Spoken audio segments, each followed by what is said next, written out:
सरकार के प्रति दलितों का किस तरह का रवैया है, इसके ऊपर बखूबी बयान किया है, अपने दर्द को सदन के साथ में साझा किया है। यदि इस सरकार के मन में दलितों के प्रति जरा बहुत भी, थोड़ा बहुत भी यदि करुणा का भाव है और दलितों के मसीहा नहीं, इस देश को संविधान देने वाले बाबा साहब भीमराव अंबेडकर जी के प्रति यदि थोड़ी बहुत भी श्रद्धा है, तो आसन के माध्यम से बात पहुंचाना चाहता हूं।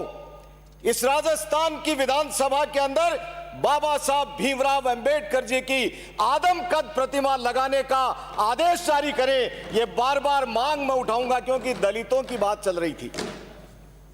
क्योंकि मैं उस प्रदेश से आता हूं, मैं उस इलाके से आता हूं जहां उद्योग मंत्री भी रहे, राजस्थान के उप मुख्यमंत्री भी रहे और इस विधानसभा के अध्यक्ष भी रहे, परम आदरणीय हरिशंकर जी भाभड़ा साहब, जिन्होंने एक सपना देखा कि मेरे देश के, मेरे क्षेत्र के नौजवान, बेरोजगार नौजवानों को रोजगार मिले, और उसके लिए मेगा हाईवे और नेशनल हाईवे के ऊपर बसे हुए रतनगढ़ में इंडस्ट्रियल एरिया लगाया, रिको इंडस्ट्रियल एरिया, और सपना देखा कि यहां पर बेरोजगार नौजवानों को रोजगार मिलेगा। लेकिन उनके सपने को चकनाचूर करने का काम आज की राजस्थान की कांग्रेस सरकार करने पर तुली हुई है, यह आमादा है। रिको इंडस्ट्रियल एरिया की हालात, यहां पर अधिकारी बैठे हैं, माननीय मंत्री महोदय, आपके माध्यम से करना चाहता हूं। सबसे पहले मैं मेरे विधानसभा क्षेत्र से यदि शुरुआत करूं, क्यों आएगा यहां पर उद्योगपति? राजस्थान के उद्योगपतियों ने देश और दुनिया के अंदर नाम कमाया है, इन्होंने अपना सिक्का पूरे विश्व के अंदर जमाया है। आज हमारे यहां से छोड़ करके वो लोग दूसरे प्रदेशों के अंदर जाते हैं, और यहां पर जब इंसर्जेंसी के टाइम के अंदर वो लोग राजस्थान की तरफ निगाह लगाई, आशा लगाई कि हम लोग यहां पर आकर के सेटल हो जाएंगे, वो वापस जाने पर मजबूर हो गए। क्यों मजबूर हो गए वो यहां से वापस जाने के लिए? यहां की लाल फीताशाही के कारण, यहां के अड़ियल रवैये के कारण। एकल खिड़की की बात करने वाले आप लोग, कहां है एकल खिड़की? आपके दांत हाथी के दांत खाने के ओर, दिखाने के ओर है। आप लोगों ने घड़ियाली आंसू बहाने का काम किया है, लेकिन आपकी पोल अभी अभी 2 सदस्यों ने खोली है। और सत्ता पक्ष के माननीय विधायक बाबूलाल जी नागर का तो बहुत धन्यवाद देता हूं कि आपने कम से कम हिम्मत करके सरकार में रहते हुए सरकार के खिलाफ जो सरकार की दलित विरोधी नीति है, उसका तो खूब अच्छी तरह से बखान किया है। मेरे रिको इंडस्ट्रियल एरिया रतनगढ़ की बात करो, कैसे वहां पर उद्योग पनपेगा? वहां पर सड़कों की हालत इतनी खराब है कि वहां पर चला नहीं जा सकता है, ट्रक तो आना दूर की बात है, यदि आप पैदल भी जाओगे तो सुरक्षित फैक्ट्री तक नहीं पहुंच सकते हो। इतने सड़कों के हालात खराब हैं। बार बार विभाग को लिख करके दिया जा चुका है, और इन 10 वर्षों से इन सड़कों के ऊपर कोई डामरीकरण का कार्य, 12 साल हो गए, डामरीकरण का कार्य इन सड़कों के ऊपर अभी तक नहीं हो पाया है। मैं आपसे विनम्र निवेदन करता हूं कि सभी उद्यमी क्या सर्विस शुल्क नहीं देते हैं? आप पूछिए रिको के अधिकारियों से कि सर्विस शुल्क लेने के बाद में पैसा जमा है उद्योगपतियों का, उसके बाद में इनकी सड़कों के हालात इतने खराब क्यों हैं? मेरे यहां पर काठ का काम बहुत होता है और लकड़ी का काम होता है, तो वहां अग्निशमन यंत्र, अग्निशमन जो गाड़ी है, उसकी वहीं पर व्यवस्था होनी अत्यंत आवश्यक है। पिछले दिनों 6 बार आग लगी। माननीय उपनेता प्रतिपक्ष महोदय चूरू से आते हैं, चूरू के अंदर 0 इंडस्ट्रियल एरिया है, जीरो जोन है, उसके अंदर इतनी बड़ी 6 बार दुर्घटना होने के बाद में करोड़ों रुपए का फैक्ट्री के अंदर नुकसान हो जाता है। हम बार बार गुहार करते रह गए कि एक अग्निशमन जो गाड़ी है वो वहां पर ही खड़ी करवा दो। नगरपालिका को सूचना करते हैं, नगरपालिका की गाड़ी आती है, तब तक पूरी इंडस्ट्री धू धू करके जल जाती है, करोड़ों रुपए का नुकसान हो जाता है। मैं मांग करता हूं माननीय उद्योग मंत्री महोदया आपसे कि आप वहां पर न केवल अग्निशमन की गाड़ी दें, बल्कि वहां पर उसके रखरखाव के लिए व्यवस्था करवाएं और वो ड्राइवर के साथ दें। आप ऐसा नहीं कहें कि नगरपालिका ड्राइवर देगा और हम गाड़ी दे देंगे। गाड़ी तो आपदा राहत के अंदर आप दे दोगे, लेकिन उसके रखरखाव और उसको ड्राइवर की जिम्मेदारी और वहां पर उसके लिए व्यवस्था मकान के करवाने के काम भी आप करेंगे। हालात इतने खराब हैं कि एलईडी लाइट्स नहीं, रोड के ऊपर किसी तरह का कोई रोशनी की व्यवस्था नहीं। चोर आराम से, वैसे ही कानून व्यवस्था राजस्थान की बहुत अच्छी है, ये आप सब लोगों ने सुनाई है। और दलितों के साथ में तो किस तरह के अत्याचार होते हैं। मेरे रतनगढ़ के अंदर 44 नंबर की एफआईआर, एक दलित युवक को पीट पीट करके अधमरा करके मरा हुआ जान करके छोड़ गए और उसके बाद में मुख्य मुलजिम आज भी पहुंच से बाहर है। मैंने आईजी साहब, एसपी साहब सबसे गुहार लगा दी कि इन दलितों के ऊपर अत्याचार तो बंद करो। उद्योग पर बोलिए। माननीय महोदय, माननीय सभापति महोदय, उद्योग के ऊपर बोल रहा हूं। यदि दलितों के साथ में इस तरह का अत्याचार होगा तो कौन यहां उद्योग लगाने के लिए आएगा?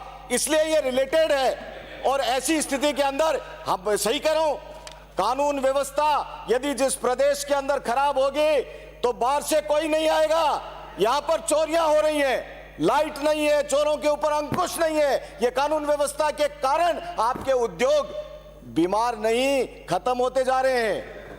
राजस्थान की जब जब भारतीय जनता पार्टी की सरकार आती है, आपके द्वारा किए गए बीमारू प्रदेश को हम उसको ठीक करने की कोशिश करते हैं और फिर 5 साल बाद में आप आकर के उसको बीमारू से खत्म करने पर तुले हो जाते हैं। ये अभी बाबूलाल जी नागर ने कहा है।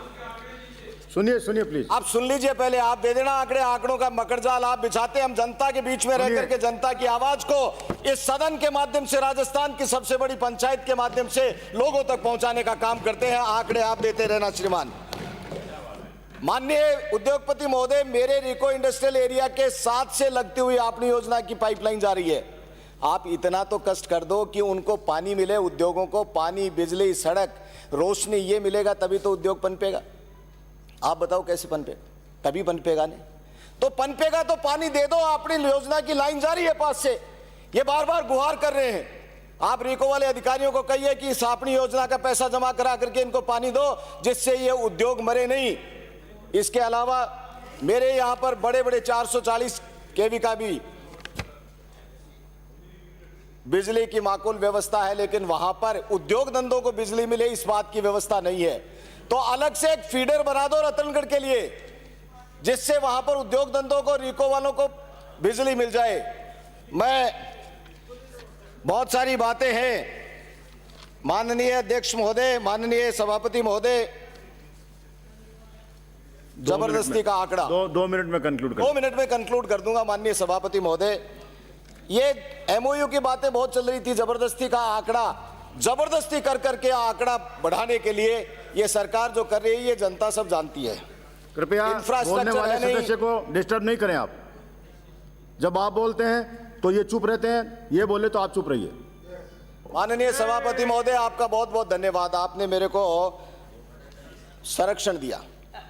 अभी मेरे साथी कह रहे थे जहां न पहुंचे चील गाड़ी बैलगाड़ी, मैं उसमें एक शब्द और जोड़ देता हूं, चील गाड़ी जहां नहीं पहुंचे वहां भी, बैलगाड़ी नहीं पहुंचे वहां भी मारवाड़ी पहुंचता है। इन मारवाड़ी लोगों ने यहां की अव्यवस्थाओं के कारण दूसरे प्रदेशों के अंदर शरण लेकर के वहां उद्योग धंधों को पनपाया।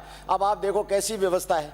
बीकानेर की मिट्टी गुजरात जाती है, बीकानेर की मिट्टी मोरबी में जाती है और वहां से टाइल बन करके राजस्थान में ट्रक के ट्रक आते हैं। उद्योग मंत्री महोदया चली गई, क्या ध्यान दिया कभी?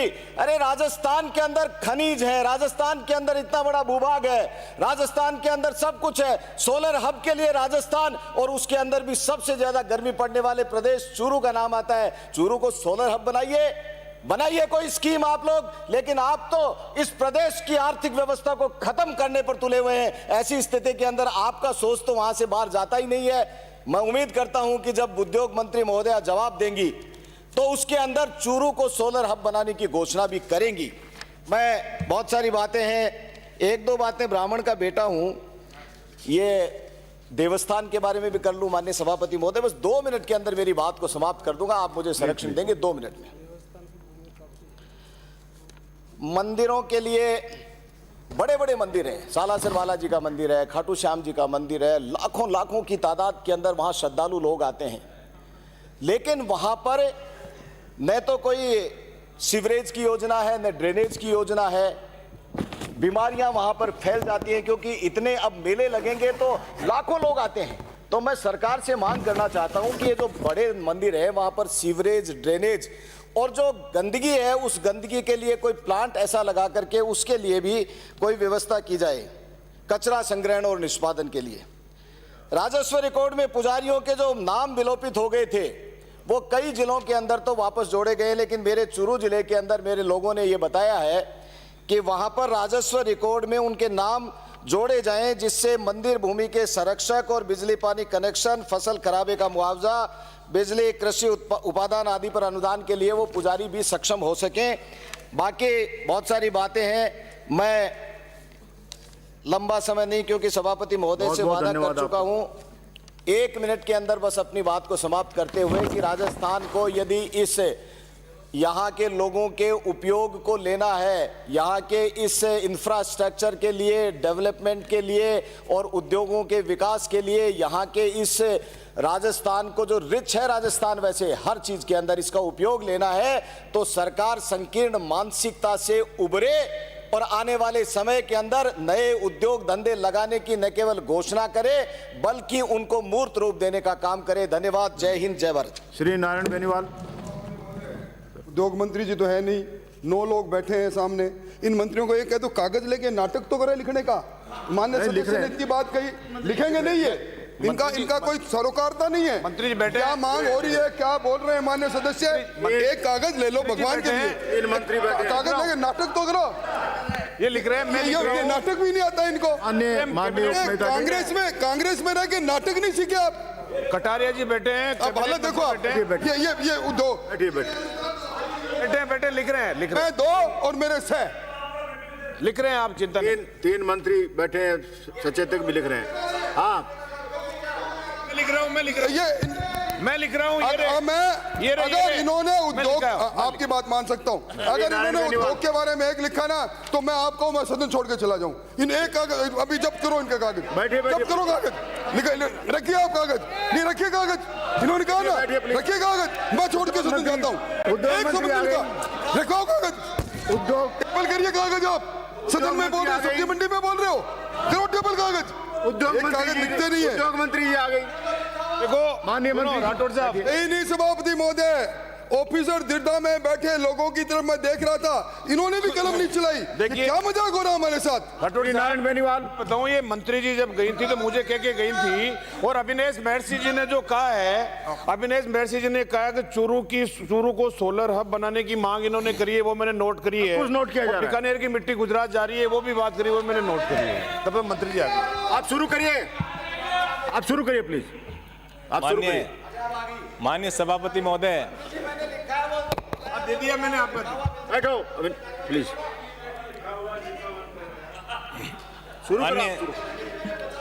माननीय सभापति महोदय, शुरू करिए आप। आपने